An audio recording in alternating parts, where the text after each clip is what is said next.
El artículo base de Science Direct, Corporate Risks Management, Costs and Benefits, publicado en la revista global Finance Journal. Y la idea principal de este artículo es que las empresas deben gestionar los riesgos financieros para evitar pérdidas económicas, proteger sus recursos y mejorar el valor de la empresa. Ahora les voy a explicar el mapa conceptual titulado La estructura de capital y su impacto en el valor de la empresa. Evidencia empírica, el cual se basa en un artículo clásico disponible en Science Direct, cuyos autores originales son los premios Nobel Modigliani y Miller en su publicación de 1958.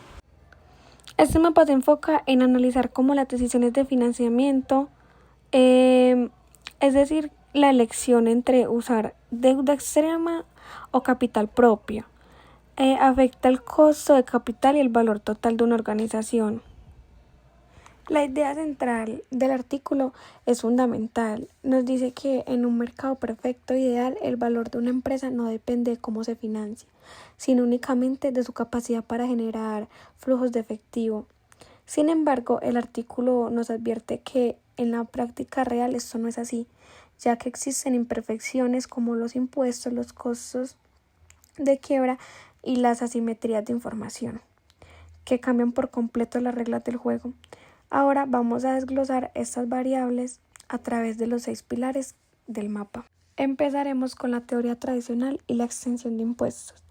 El primer pilar corresponde a la teoría tradicional de Modigliani y Miller.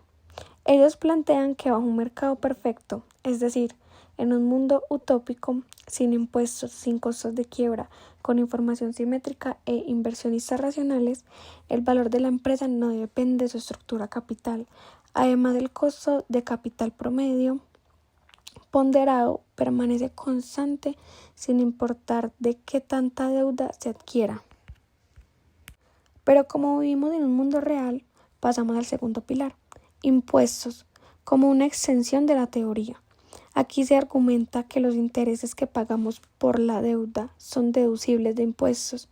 Por lo tanto, la deuda genera un beneficio conocido como escudo fiscal, el cual reduce el pago de impuestos y aumenta el valor de la empresa como resultado de este pilar. Podríamos pensar que a mayor deuda, mayor será el valor de la empresa de forma infinita. Seguimos con costos de quiebra e información asimétrica. Sin embargo, este tercer pilar nos frena costos de quiebra y dificultades financieras. La teoría real señala que el uso excesivo de deudas incrementa peligrosamente la probabilidad de quiebra. Esto implica costos directos como gastos legales y administrativos del proceso y costos indirectos muy graves como la pérdida de clientes y el daño a la reputación.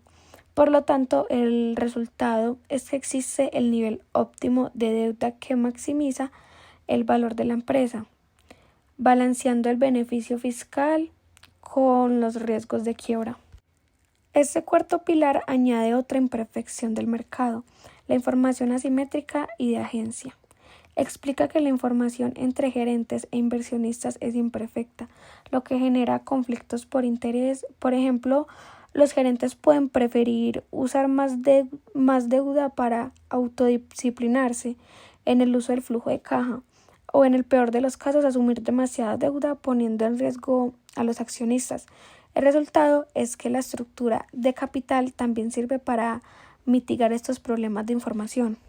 Ahora seguimos con evidencia empírica y conclusión. El quinto pilar nos lleva a la evidencia empírica. Los estudios y datos de empresas reales muestran relaciones mixtas.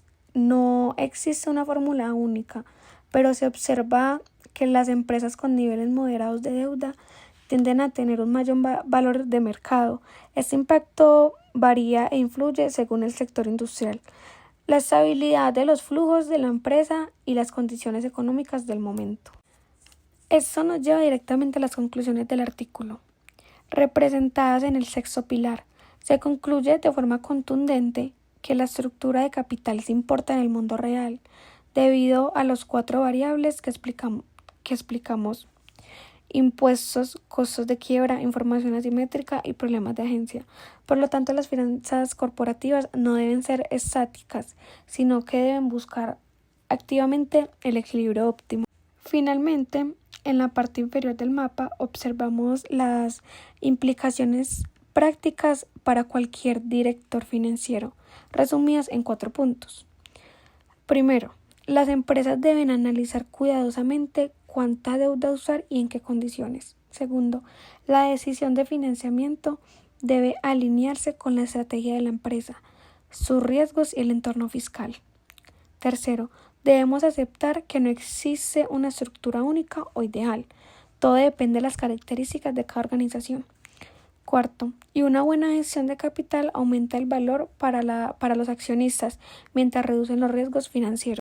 Y ya en conclusión, y conectándolo con el concepto de Corporate Risk Management, gestionar la estructura de capital en sí mismo, una gestión de riesgo. Se busca aprovechar los beneficios de la deuda, pero controlando activamente los costos de dificultad financiera para proteger los recursos y elevar el valor de la empresa. Muchas gracias.